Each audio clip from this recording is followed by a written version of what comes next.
Assalamu alaikum, inshallah you're well guys. So alhamdulillah, this week I had the opportunity to attend a local careers fair where I got to speak to many 16 to 18 year olds about working in finance. And it surprised me a little that I came across a few people who were of the old opinion, I'd say. They felt that they had to go to university, which is absolutely fine. Nothing wrong with going to university. But they felt like they had to because a degree was needed to progress in your career. And that opinion has been raised with me before on Instagram through messages, so inshallah I wanted to address this in today's video. First thing I want to say guys is that I'm a big fan of apprenticeships which either offer or lead on to studying for a level 7 qualification. So examples of this include CIMA, CFA, ACA, ACCA, ICAS, CTA. All of these are examples of level 7 qualifications, which is the equivalent of a master's degree. For comparison, a bachelor's degree is the equivalent of a level 6 qualification. So if you do a level 7 apprenticeship, or even do a level 4 apprenticeship and then progress on to studying for a level 7 qualification, that is worth more than a bachelor's degree. And you guys know that you can enter many careers in finance with any degree. It doesn't have to be a finance-related subject. So it doesn't matter whether you study biochemistry, law, geography, history, politics, English language. You can get into many careers in finance with all of the above. Now think about it logically. Are you more likely to progress based on a degree which may not even be relevant to your career, or on a level 7 qualification which is higher, which is relevant to your career, and which your company have paid for you to study? Of course it's going to be the second option. So if I were you, I would think of a degree as an entry point. It gets your foot in the door so you can go and do a graduate program, but it does not define how successful you will be in your career in the future. Now, I have to be fair in the video as well, guys, and there are positives of having a degree, and the biggest positive, in my opinion, is if you want to work abroad in the future, having a degree definitely helps. There are many countries out there who don't share the same viewpoint as us when it comes to apprenticeships. For example, in some European countries, the minimum requirement for many students is having a master's qualification. So if you want to work abroad, maybe in Europe, the US, or the Middle East, then it makes sense to get a degree. But one thing I want to reiterate, guys, is that you can get a degree after completing your level 7 qualification, because many bodies have partnerships with universities, which means, say for example, you complete the ACA, you can go and sit 1 or 2 exams or do a dissertation and then get a degree from a partnership university.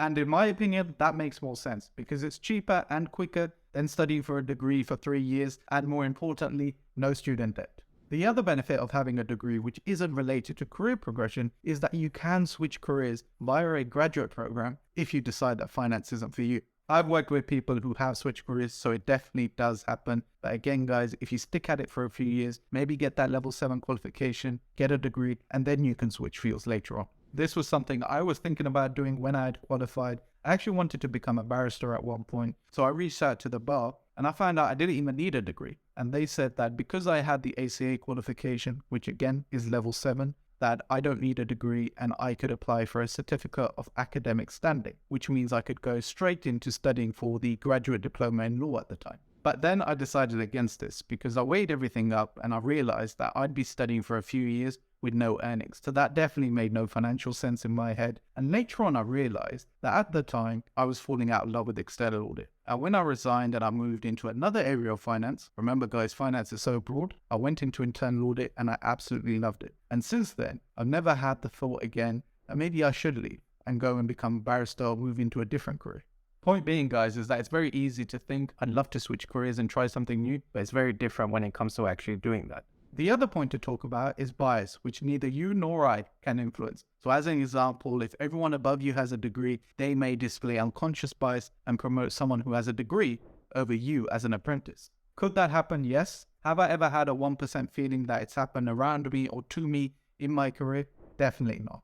The point you've got to remember, guys, is that every year, thousands of apprentices are qualifying in finance. So by the time you complete your apprenticeship in 5 years' time, there'll be thousands of more decision makers, thousands of more hiring managers who will be able to balance that unconscious bias.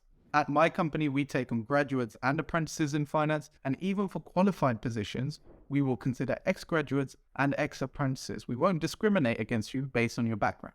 The final bit I want to talk about is my own experiences and career progression, because obviously, guys, if I haven't progressed or developed in my career, And that pretty much contradicts everything I'm talking about in my video. So when I qualified, I spent 18 months working as an internal auditor in industry for Ferguson PLC. And the only reason I left that company, guys, was because they sold their businesses in the Nordics, which vastly reduced the work of internal audit. So I was given two options: either take voluntary redundancy and a payoff, or get promoted to a senior internal auditor position. And I chose to take the money, guys, and I moved on to TJX, my current company, where I started off as a senior internal auditor. I spent 3 years in that role before I got promoted to internal audit manager in 2021.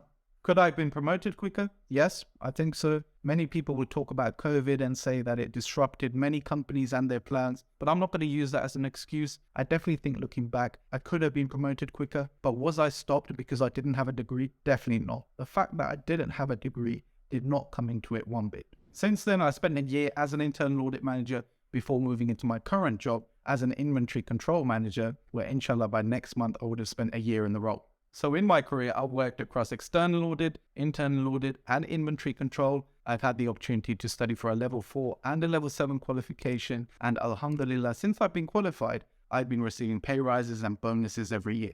Has the fact that I don't have a degree held me back? I don't think so. Inshallah, let me know what you think. As always, any questions or queries, please feel free to comment below or message me on Instagram.